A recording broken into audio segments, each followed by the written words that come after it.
Hanging in Patriots post-game show. Evan Lazar, fresh out of the locker room. He had to get his Haswai Juke question into Mac Jones. Z-Juke. Z-Juke, We haven't had Y Juke since the tight end we don't call by name. That's right. We need tight ends for that, right? Yeah.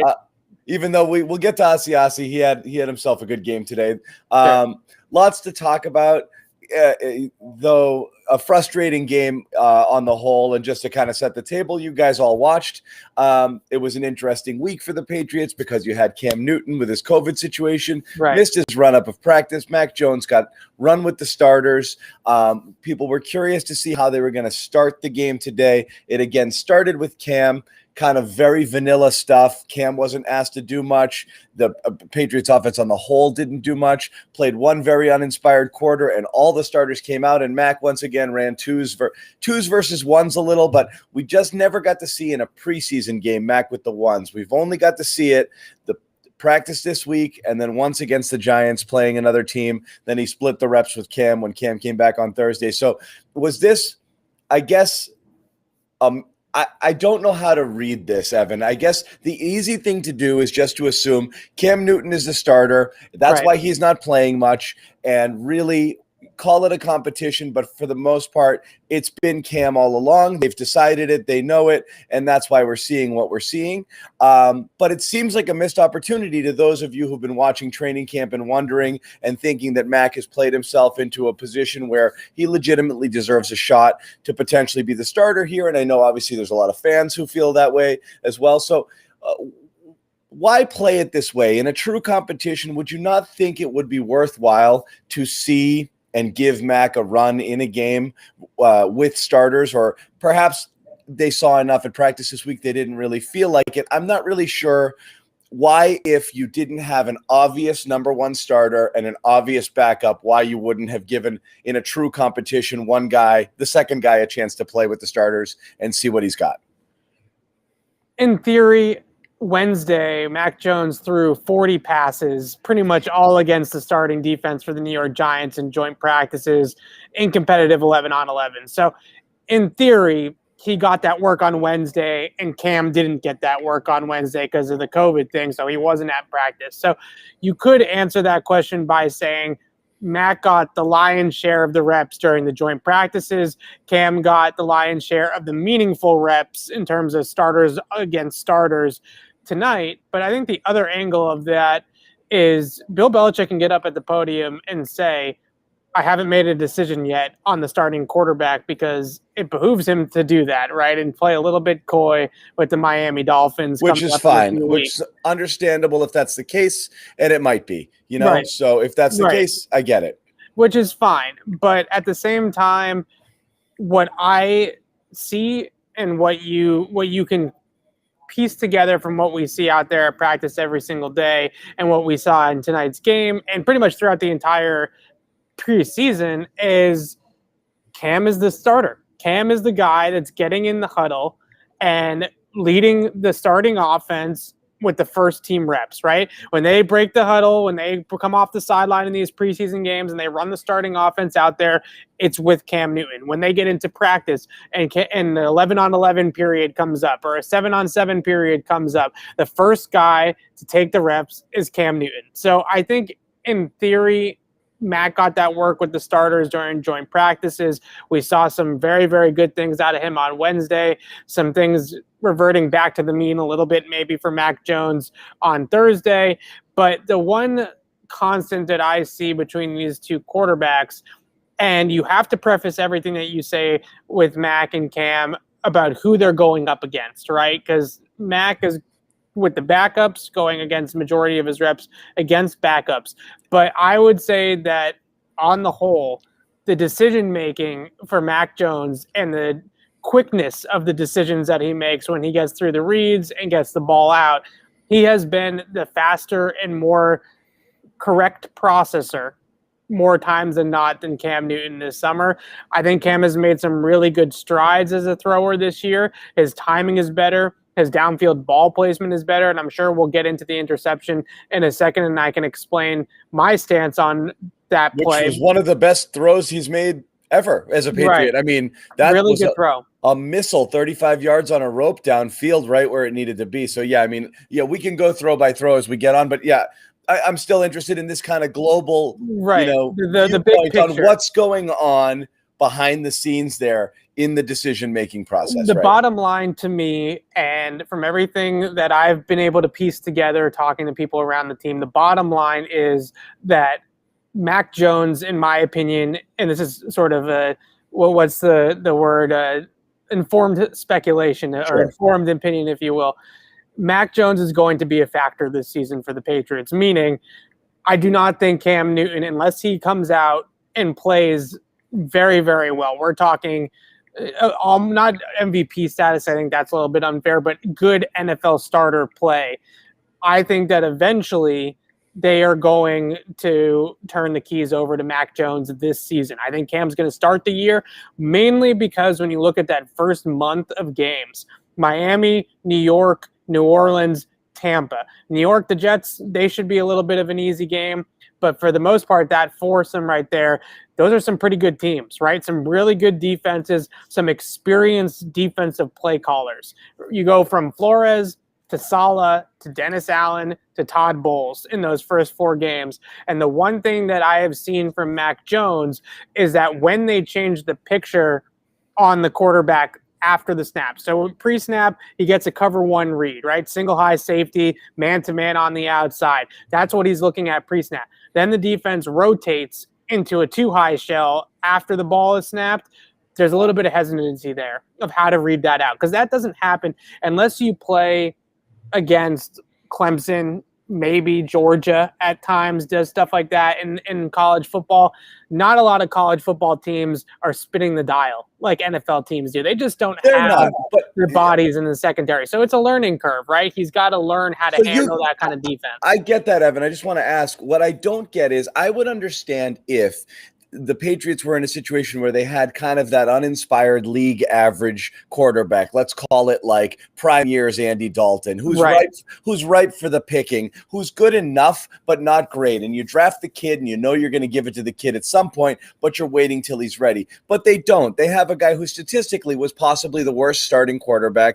And again, we talk about weapons. We talk about a multitude of factors that contributed to that last year. But we saw it last year. This was a player who no one came knocking for them last year except for the Patriots, and it was not a good season. It was overall very poor quarterback play. So unseating, I would understand this philosophy if you were talking about somebody who absolutely you trusted to at least do a okay job.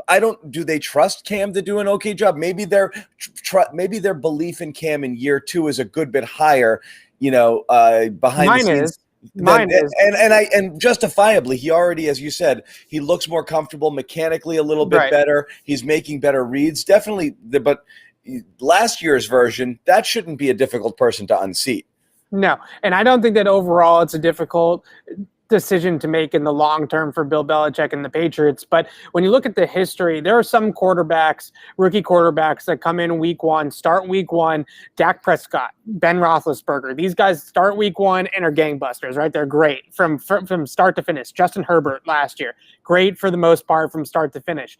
But those are anomalies. Those are few and far between. For the most part, when you start a quarterback week 1, those guys tend to fade down the stretch. Those guys tend to struggle as rookies, and it's not the best product. Now, with Mac, I think Mac Jones is going to start at some point this season. How much better do you get during the season, though? That's my question. This is the ramp up. This is why. Right. Get the reps, competitive reps, 3 preseason games, 2 weeks against other defenses, other teams where you're going head-to-head and you're seeing how it works in a competitive environment.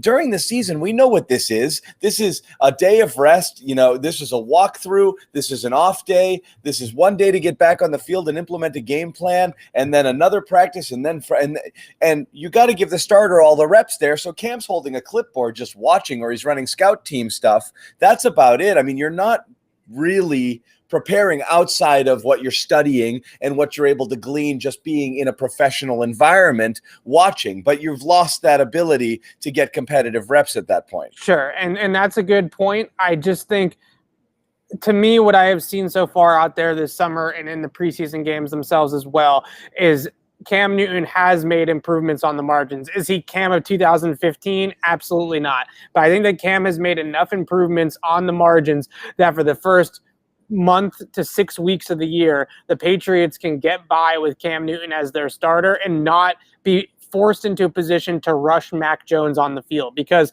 with other teams, you mentioned teams that don't have a guy like Cam who has his reputation and his resume and all that kind of stuff. These other teams are forced to play these rookie quarterbacks right away because they have no better option. Right? They have no better option. The Patriots do either. That's my thing, Evan. That's what I don't get is I don't know that. Like, I think if you removed anything you've ever known about Cam Newton, and like you said, you were just dropped here. You'd been in a coma. Right. You understand the game of football, but you've been in a coma for 10 years. You wake up and you watch them play through the course of preseason. Are you coming away with this thinking Cam Newton gives them the best chance to win, or are you projecting? I don't think that are people projecting that as a rookie? I expect they're going to run into these problems. Therefore, this is a safe play. I don't think that Cam Newton, I think their ceiling is much higher with Mac Jones because he opens up the passing system to run more of what they like to do. All right. It's not necessarily that I think that Mac is head and shoulders better than Cam, but Mac, in terms of what the Patriots offense wants to be, what Josh McDaniels wants to run on a down in and down out basis. And we were going to talk about throw to throw a little bit. And the touchdown pass to Zuber, we mentioned it. Off the top, it's Hasi Juke. That's the Patriots play. They call it Michael Jordan because it's the GOAT, right? Yeah. It's the best play that they have in their playbook. And he ran it to a T. He reads the cover 4 structure. He reads the rotation. He reads the linebacker over the slot, dropping into the flat. He knows he's got Zuber up the middle. All he's got to do is beat the boundary corner and the strong side safety to the spot. Or actually, I think it was the weak side safety, but regardless, he knows he just got to zip it in there to beat him to the spot, and he's got a touchdown. That is a play that the Patriots run on repeat with Tom Brady. And not only did they run Hasi Juke in that specific play, they ran it out of empty. Right, so Hasi Juke got to empty. That's vintage Haas. That's not just that's expert level Tom Brady Haas, right? Yeah. Like they don't run empty with just any quarterback, right? They run empty with guys that they trust to make the reads quickly because you are only in a 5-man protection, and if you hold the ball, you're screwed, right? You're going to get sacked very quickly. So they ran it out of empty, which on top of all of that just tells you how much they trust Mac Jones's ability to get the football out of his hands as quickly as possible. So I think that Mac is the best fit for this offense out of these two quarterbacks, but I think that Cam has improved just enough that they can get by with him for the first month, for the first 6 weeks of the season, and make sure that Mac Jones is 110% prepared to make a start, because we still have not gotten into a game plan week. Mac Jones has not been in a Bill Belichick locker room, in a Bill Belichick meeting, or a Josh McDaniels meeting before a game in the regular season where they're sitting down and they're planning out a game plan for the week and they're watching film on an opponent. They don't do that stuff for the preseason games, right? It's all about ourselves and working on things ourselves. So they still have to teach him a lot of the things behind the scenes as well. And they also need to make sure that he's 110% ready with the mental side of all the coverage rotations and all the blitz looks and all the different things that they're going to see. So here's the point. Mac Jones with Mac, it's about the next 5 to 10 years. It's not about September 2021. With Cam Newton, I think Cam Newton, they can let him fall on the sword. Right? And Cam Newton, they don't care if Cam Newton's confidence goes out the window. They don't care if Cam Newton is not their quarterback of the future. They have their quarterback of the future in Mac Jones, and jeopardizing any part of that future just because maybe they would go 2-2 or 3-1 with Mac, and they go 1-3 or 2-2 or whatever, right? Maybe just for an extra win on the end of the month of September of 2021 means absolutely nothing. I would much rather sacrifice the first month, the first 6 weeks of the season, and wait until Mac Jones is 110% ready, and then sacrifice Mac Jones's long-term success. It is strange, though, because you are creating an environment where what's actually going to happen is Mac Jones will be no readier to start than in week 5 than he is in week 1, which means. Well, I disagree with that. I think he will be. Because Josh McDaniels is going to be able to work with him behind the scenes, right? Sure, but you're still going to live through growing pains. So you're going to you may enter a rough patch where you go 1-3 with Cam, pull the trigger. Now you got to live through who knows how many, growing pains games, 3, 4, 5, whatever with Mac. And that could theoretically tank your season if you got off to enough of a start. What I don't get is, we've seen Bill do this twice in his career, pulling high-level starters, who were still playing at a decent level, albeit not, great, for people who they thought were ready and could play better than that. I just don't understand if he thinks Mac's going to be the guy in week 5, why he doesn't think he's going to be the guy in week 1. It seems out of character.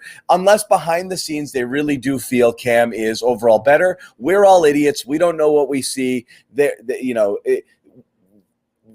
They're confident in Mac from everything that they've seen. They don't need him to have a big preseason performance in order to feel good about inserting him there, which very well might be the case. He was fantastic in the preseason, to be honest. He's one of the highest graded PFF quarterbacks in the league. Yeah, I mean, not just rookies, in the entire league. Last week he was terrific, and right. And then tonight, just not much of an honor, not much of an opportunity, as we said. 2 of 5 with that interception, but one of those incompletions / that interception is the best throw he made all night. So it's not really fair there. And then who knows if that drive keeps going, if that pass gets caught, and he could have accumulated, he could have piled in a touchdown drive there or something, and the night would have looked a little bit different. So I think you can throw tonight out completely. People are looking at the numbers saying, what? Certainly doesn't tell enough of a story. I didn't love the interception. I'm not going to lie. And I know that people think I nitpick Cam, and maybe this is a little bit nitpicky. Why is that? So I thought it was the wrong read, personally, because the throw was great. The ball placement on the throw, the trajectory of the throw he made, when he made the decision to throw the seam, he made the perfect throw up the seam, right? That's as good as it gets in terms of ball placement and the velocity on the football. But if you watch the play back, it's cover 2, right? And they have the safety over the top on that side of the field. He's hovering right in between the inside vertical and the outside vertical. Kendrick Bourne's running up the left sideline. Jacoby's running up the chute. And Blake Martinez makes a really good play to get underneath the seam route by Jacoby Myers very, very quickly, right? If you watch the play back, Blake Martinez really doesn't false step all that much. He sees number 2 get vertical, and he gets vertical with Jacoby Myers almost instantly. So now you have a defender underneath Jacoby Myers' route and a defender over the top of Jacoby Myers' route, or you could have just tried to hit the honey hole to Kendrick Bourne on the sideline. The throw on the sideline is a much higher percentage throw than the throw up the gut. You got 2 guys converging on that play. It was a really good play by Blake Martinez, a really good job to steal the football from him. But if you watch the play back, in my opinion, the right quarterback read on that play was to Kendrick Bourne on the left sideline. The throw he made was fantastic once he made the decision. Bourne was open. But I would have liked him to throw the ball to Bourne there. Sure. As a quick aside, because I want to get back to the quarterbacks, I will say, any concern here that there was one throw to Aguilar and he was covered as covered can be. He's had a couple of setbacks with, a tweak here, a blah, blah, blah there. We never really got to see this happen. Aguilar, we haven't seen much from Bourne. Obviously, Henry's been injured and John's been in and out. Any concern that the entire class of free agent weapons here is still a bit of an unknown as we're heading into week 1? Chemistry feels like a concern with this group just because they have been banged up throughout the summer. Guys like Aguilar, obviously Hunter Henry and Jonnu Smith have both dealt with their injuries. I would say that those things kind of add up a little bit, right, in terms of pure chemistry out on the field. But with Aguilar, he was great early on in training camp, getting behind the defense. He was your player to watch sort of guy on a lot of different, training camp videos, and he was beating guys. He was creating real downfield opportunities. And he got injured. Whatever, we still don't really know what the injury was, but he gets injured, and that disappeared a little bit, right? And we see this all the time, and that's my fear with Aguilar. I'm not so worried about Hunter Henry because he's a technician. He's a guy that comes in and is sort of a professional and is able to go out there and do his job regardless. He did with the Chargers all the time, on the field, off the field, on the field, off the field, and it never seemed to matter. With a guy like Aguilar, we have seen this movie before where a wide receiver that they bring in to help out kind of falls by the wayside because of injuries, right? He's not able to ramp it all the way back up because he's been hurt. Now he's out there and he's behind in terms of the mental game. He's behind with the playbook. So he's trying to catch up mentally with the playbook as he's trying to go out there and win games with the team. And that's my fear with Aguilar, is that he is now so far behind the 8 ball that it kind of snowballs on him, right? So I'm not so worried that about this offense as a whole, because I think they have enough when you pair it together with the running game. McDaniels is going to have enough to scheme up and go to, right? Whether it's throwing the ball or running the football.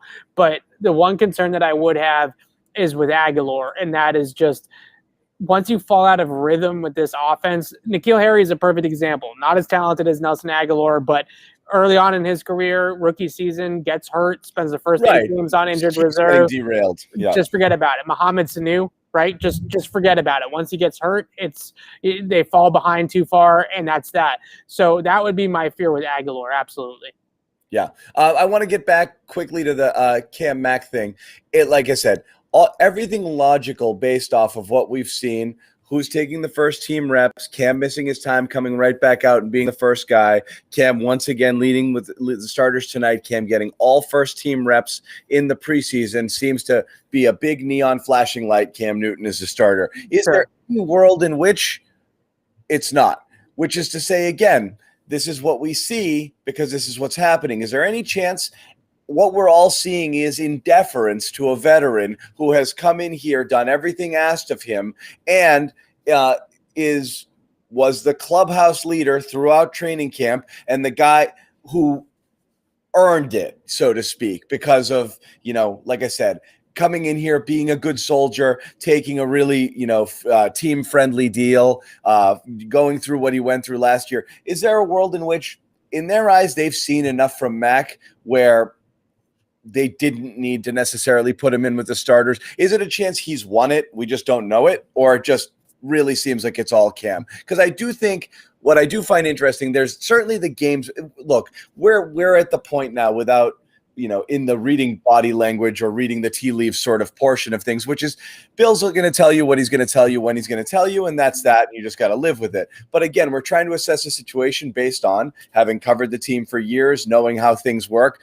The only thing I find interesting is last year when Cam Newton was playing poorly and there was questions nonstop, Bill repeatedly at the end of games, without saying, I'm going to go look at the tape, we're not going to talk about that now, immediately, Cam's the starter. I don't more questions. Cam's the starter. Cam's the starter. Cam's the starter. He has not said that this year. He's not said it at all. And that's one thing to be coy heading into a game if you want to, mess up a team's game plan and throw some wrinkles at him heading into week 1. But it's another all camp long to basically play this game and string it along and make it appear as if it's a competition versus flat out saying Cam Newton is the starter. And if something changed, it changed. He wouldn't say that. And even again today, we have a lot of decisions to make was his answer. Why is he going about it that way? And is there a world in which maybe in his mind he's still figuring it out? I think there is a world where he's still figuring it out to a degree, in terms of, I think that they need to sit down, him and Josh McDaniels, and figure out what's the best timeline for Mac Jones, right? Because we keep on focusing on September 12th, 2021, week 1 against the Miami Dolphins. But the Patriots, and Bill Belichick specifically as the head coach of the Patriots, he needs to look at the bird's eye view, right? He needs to be able to come in and look at the big picture and say, if we throw this kid out there against Flores on week 1 against Miami with a bunch of veteran players in that defense, and they start running amoeba fronts, and they start running cover 0 blitzes, and they start running all these rotations and all these different pressure looks and all these, they throw the kitchen sink of scheme at Mac Jones, is the kid going to be ready? Because we know that Flores will do exactly that, because that's who taught him. Bill Belichick taught him how to do that, right? So we know exactly what Flores is going to go into that game plan with, and he's going to say, hey, remember what Bill did against Jared Goff and the Rams in the Super Bowl? We're going to use that game plan against Mac Jones, because this kid has never seen anything like that before, right? And that's going to be as much of the training wheels as Josh McDaniels can put on the offense, and as easy as they could try to make it like Sean McVay did in that Super Bowl. eventually the headset's going to go off, the ball is going to be live, and Mac Jones is going to have to make a decision with it, right? And to me, that's where they need to figure out the best timeline for the team moving forward. Okay, but that's fine. But Brian Flores last year held Cam Newton and the Patriots to 12 points in a game that the Patriots absolutely had to win. But I think, again, and I think that this is where we differ, is that I don't ultimately care about week 1, September 2021, right? I care about the next whatever, or the next 5 to 10 years, okay, with Bill Belichick agreed. And with Mac Jones. But if this season is, look, we are spoiled. We have watched a team here that we're used to a certain thing. So people are impatient. And yes, of course, you didn't draft Mac Jones to win week 1 at Miami.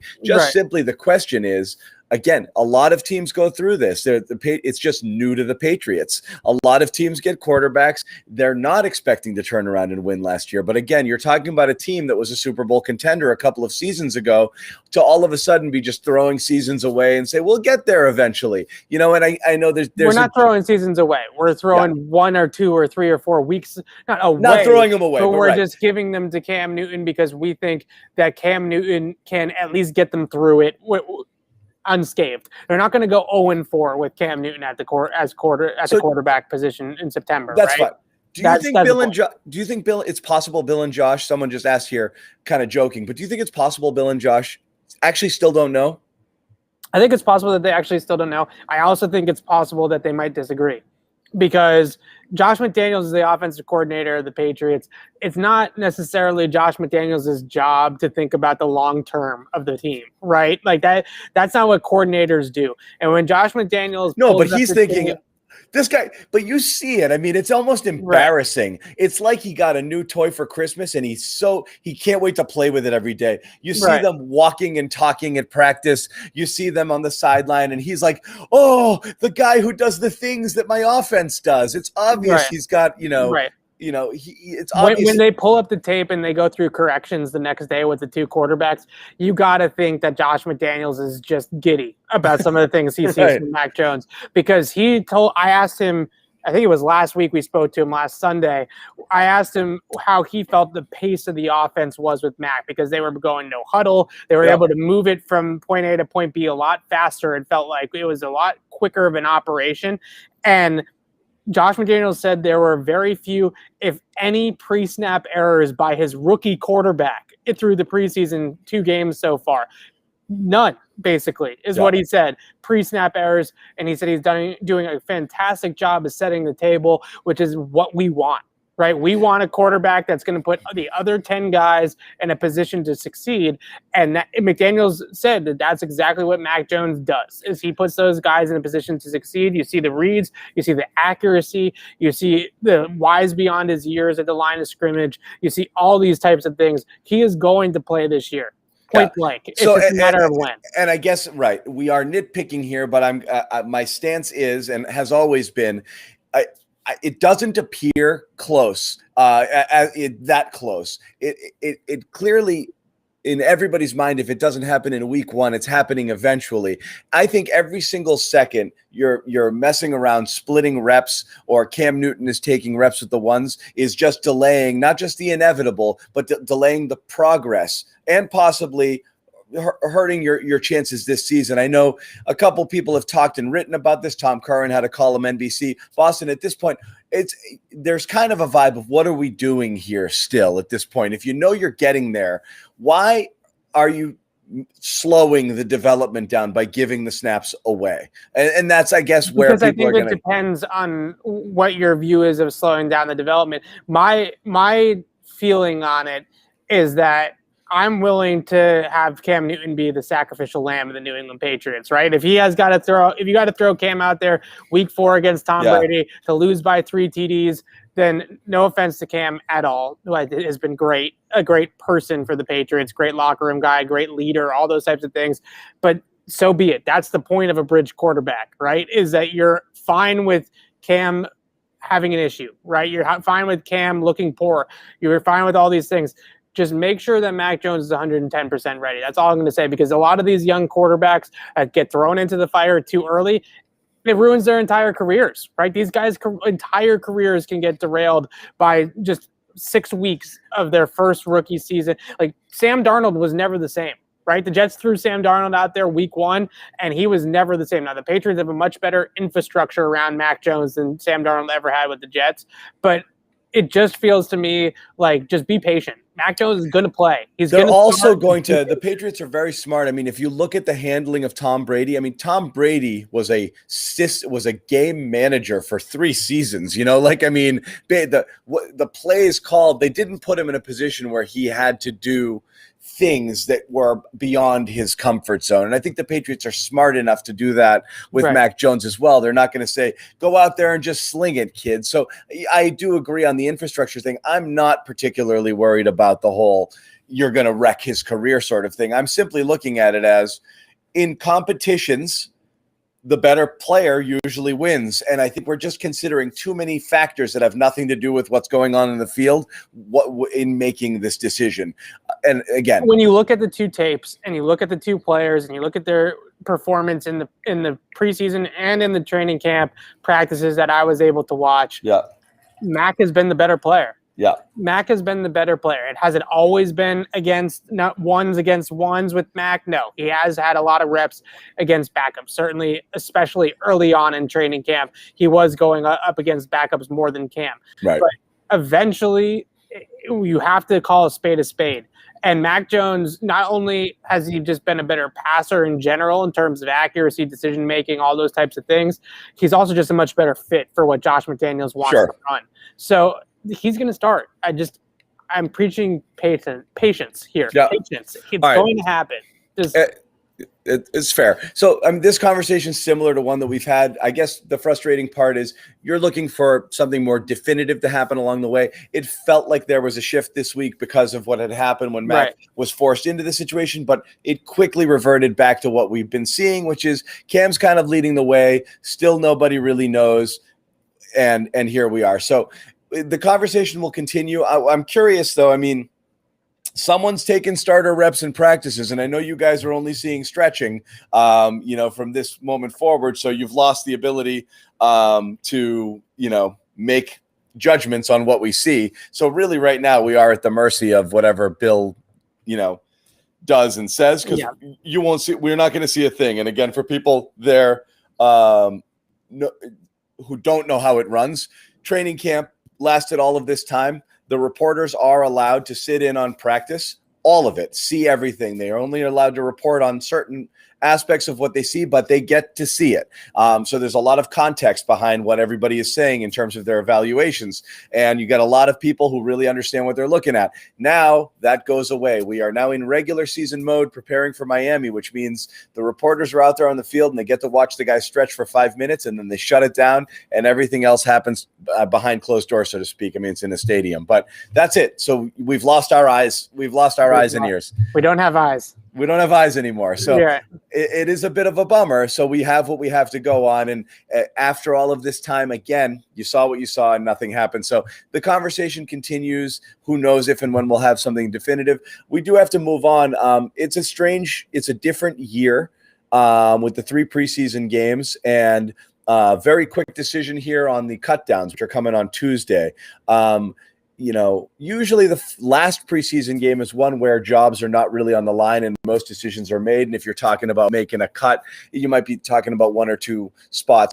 Anybody play their way on or off the roster in your estimation based off of what you've seen here? So I don't think either one of these guys have really played their way off the roster, but you do. Jennings. You look into these preseason games, especially these finales, and you try to take note of the 11 guys that are in for the final snaps of the game, right? Who are these guys that are playing towards the tail end? Because whether or not they're actually going to get cut, they're definitely players that the coaching staff needs to see more of to make a final decision on. And 2 guys that were out there to the tail end of this game on defense, Chase Winovich and Henry Anderson, 2 guys that I thought were going to definitely be on this team. And Winovich, it does feel like you think maybe he's heading towards the Sony Michel path, right? Of good player, just too much depth at that position, not exactly the best fit or the best player that they have for that role on this team. Josh Uche has lapped him, right? Josh Uche is a far superior player. Right. Matt Judon, we know, is going to play. Kyle Van Noy, we know, is going to play. Dante Hightower is going to play in that role in some capacity. So you have all these players to throw at that outside linebacker edge position. And Winovich is out there into the fourth quarter repping with the second, third, fourth stringers on defense and potentially showcasing some things for a trade potentially. I honestly do think part of that could be just simply keeping him in check, because he's a guy who is possibly in need of an attitude adjustment. Sure. He's a little Hollywood. He primps and preens a little bit too much for the camera. He likes to hear himself talk a little bit. He I talks, like Chase, but he likes to hear himself talk. He talks like all he listens to on his headphones all day are motivational speakers, you know, like that. But anyway, but he's got that thing where I do wonder whether they're out there. It's like, we want you to check yourself a little bit and recognize you're not all there yet. So I don't think Winovich is necessarily on the bubble, whether it's a showcase, perhaps. I always just kind of wondered if he was just being put out there because it's like, you haven't arrived yet, kid. You've still got to earn it, and I don't want you acting like you're all that. There's also an element of it too that he started training camp on the PUP list, so he hasn't gotten quite as many live reps as some of these other guys. But a name I would just throw out there really quickly is Deshaun Bauer, who's had a really nice summer, really nice preseason, does a lot of the things, one of those lunch pail type of guys, right? Not the flashiest types of players, but he's long, he's got good play strength, he's able to set the edge of the defense. He is one of their system type of guys. And if there is a team out there, maybe these Giants or the Philadelphia Eagles that saw the Patriots practice with them for a couple of days each,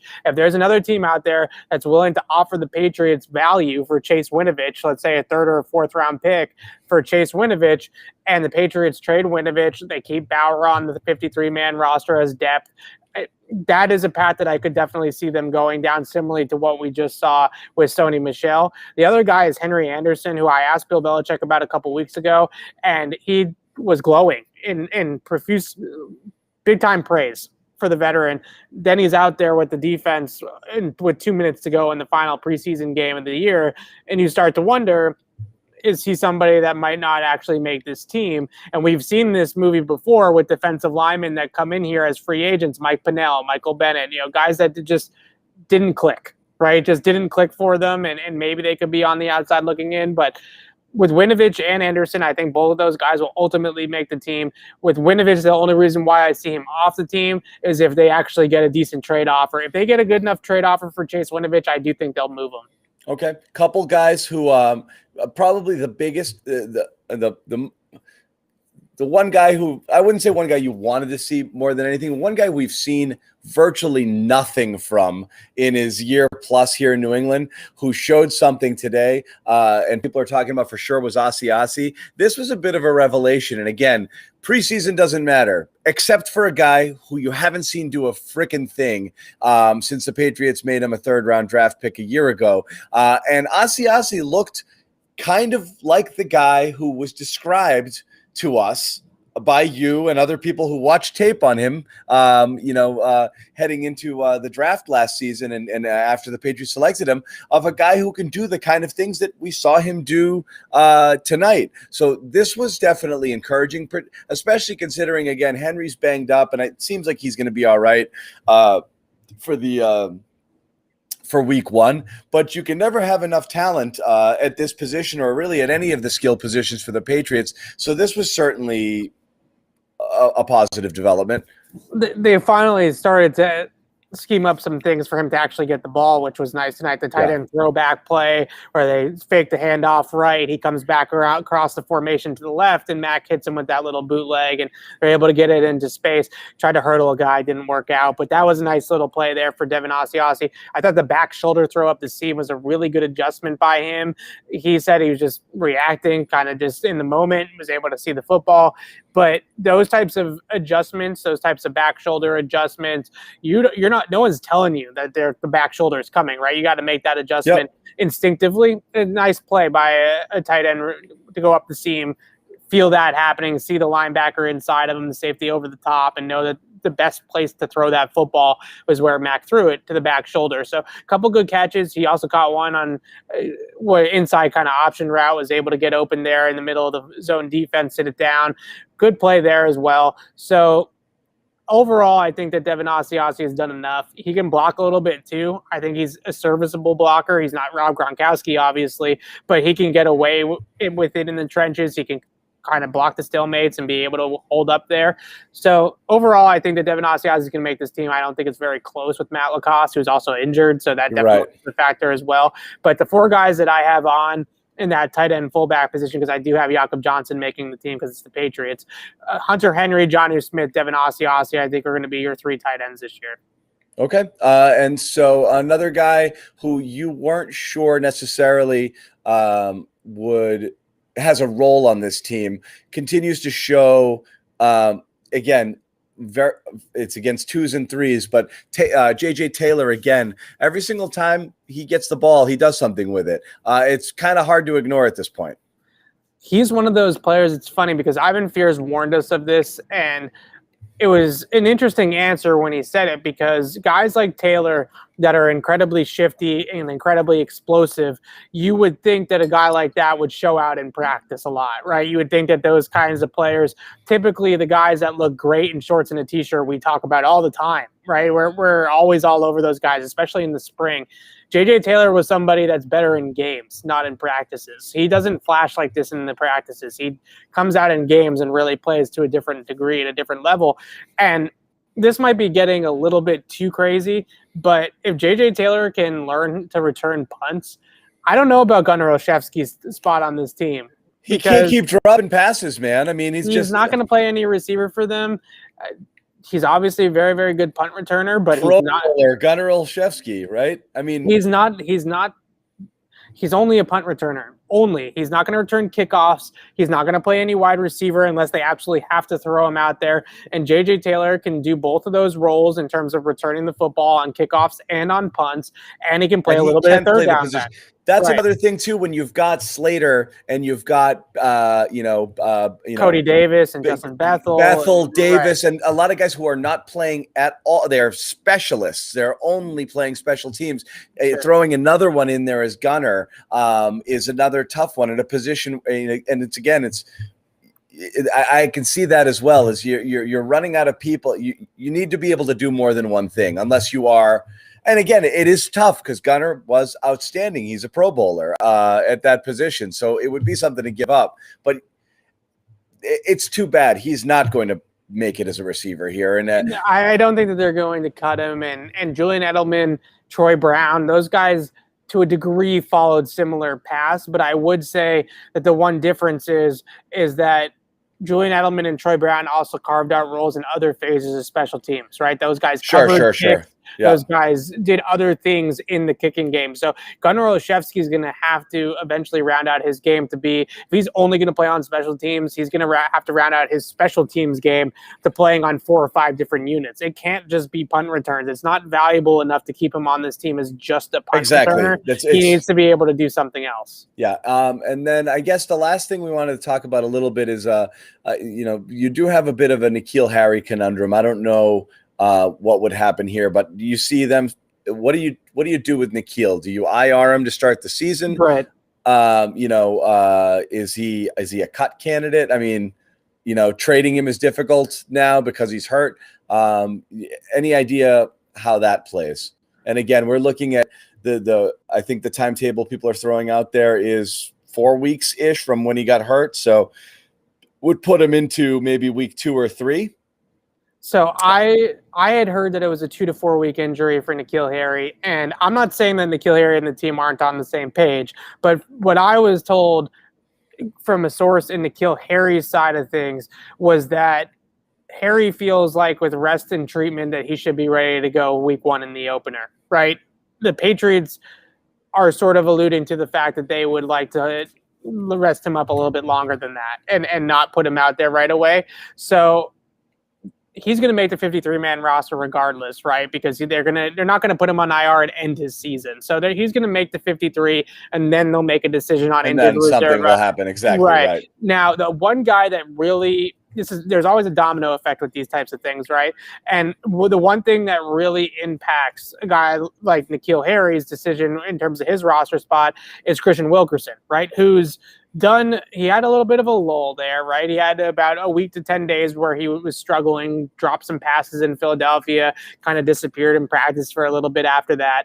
Came out tonight and had a decent finale, put a bow on his preseason pretty well against the Giants. And he has done, for all intents and purposes, he has done everything that you possibly could to make a team as a UDFA last year who was not on the team to begin the summer, but then pushed to make the team as the summer wore on. Wilkerson, in terms of special teams ability, getting open as a receiver, he's done everything that you possibly can do. So if a guy like N'Keal Harry were to end up on injured reserve after the cut down day, put him on there. You can bring him back after 3 weeks. It makes it obviously easier to trade him because you're not ending his season. They could bring back Christian Wilkerson after that to take up that roster spot, be the fourth receiver, and survive those couple weeks without N'Keal. I still think N'Keal's going to be on the team this year because the Patriots, they haven't tried incredibly hard to trade him quite yet, but the offers that they've gotten, or at least the flyers that they've put out there, they're just not going to get anything for him. And I don't think it's worth it to them to trade let's say for a conditional 6th or 7th round pick, a player that has shown some promise this summer and has shown some flashes in his tape throughout his Patriots career, even if it hasn't all come together. So I think that they would prefer to try to see if they can figure something out with N'Keal Harry. And the one other element of this too, quickly, when you watch these receivers from Nelson Aguilar to Jacoby Myers, Kendrick Bourne, to Christian Wilkerson, to Gunner, none of these guys have any size, right? They're really missing it. And obviously you factor in the tight ends, and they can throw the tight ends and use their size and their contested catch ability. But to me, that at least is something that N'Keal Harry brings to the table, is that he's the only guy that's a 6'2", 6'3" outside receiver on this team. Nobody else can fit that mold. Right. Yep. Well, I tend to agree there. I don't think there's going to be a ton of drama with the 53 or anything that's going to be an eye-popping sort of move. But stay with us here. I'll give you a couple. I'll give you a couple. Go ahead. Give me your. Give me your bold prediction. I don't think that there's going to be any major surprises in terms of young players that are not going to make this team. JJ Taylor is making the team. All the rookies and second-year players I think are going to ultimately make the team. Anthony Jennings might make it and then get it put on injured reserve after the 53, but I think he's going to make the initial cut down. But if I had to look for places where they might be able to save roster spots, I do not think Brian Hoyer's roster spot is safe. I know everybody thinks they got to carry 3 QBs. They got to carry 3 QBs because of COVID. And I understand that. But what you can do by cutting Brian Hoyer, who doesn't have to go through waivers, he's somebody that can immediately becomes a free agent and re-sign, is you cut Brian Hoyer, you put N'Keal Harry on injured reserve, you put Stephon Gilmore on injured reserve, and you get Brian Hoyer back on the phone and say, here's your roster spot. You can also cut Brian Hoyer and do nothing and then call him whenever you want to bring him back. Right. He's not going anywhere. The other guy I would mention that I think I'm going to have Hoyer, and just a little bit of tease on my final roster projection that I'm going to drop late tonight or tomorrow morning. Brian Hoyer is one guy that I don't know that I don't think I'm going to have on the team, and Brandon Bolden's the other one, because those are two guys that there will be a roster spot for those guys after Tuesday's cut down, right? After 4 p.m. Eastern, they'll figure out a way to put somebody on IR and bring those guys back, but nobody is knocking down the door for Brian Hoyer or Brandon Bolden. And I would also put Brandon King in that mix as well. Well, you thought that a couple of years ago, and Bolden got snapped up. He did get snapped up, but ultimately I think that they can do without him if they absolutely have to. So those are two guys that I would prefer to see them hold on to some of the younger, more talented players rather than see if you can sneak them through onto your practice squad. It makes more sense.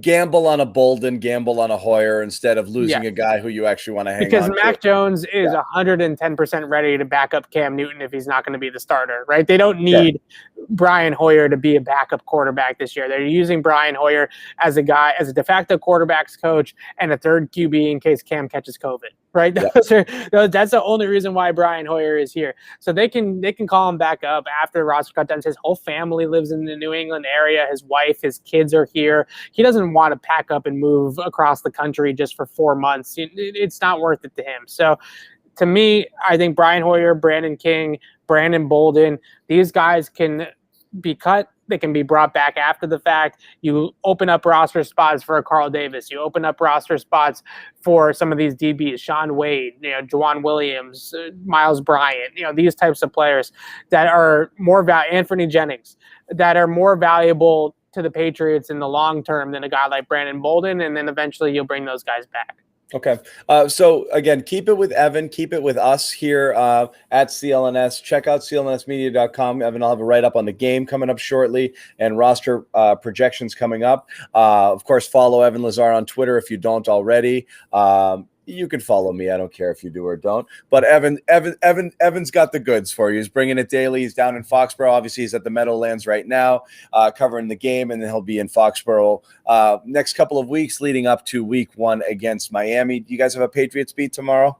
We do have a Patriots beat tomorrow afternoon, probably around 4 or 5 o'clock whenever I get home from this road trip. And then we'll do one on Tuesday as well around 4:30, right, as the roster cuts become official. Yeah, so expect that. Breaking news, roster cuts are 4 o'clock. We'll do Patriots beat there at 5. We'll have content rolling out from Foxborough all week long again as Evan kind of tracks the team. We'll see what happens as the quarterback situation enters week whatever, who knows, since it's been going on now for over a month. We still have no resolution, so we'll see. Once again, Patriots beat the Giants to complete a perfect preseason, 22-20. Only 3 games this year because they're playing 17 regular season games, something I think I forgot at the beginning of today. I'm so happy about this. So the preseason's over. I know, but in the back of my mind, I'm like, I got to credential Evan for week 4. I was like, ugh.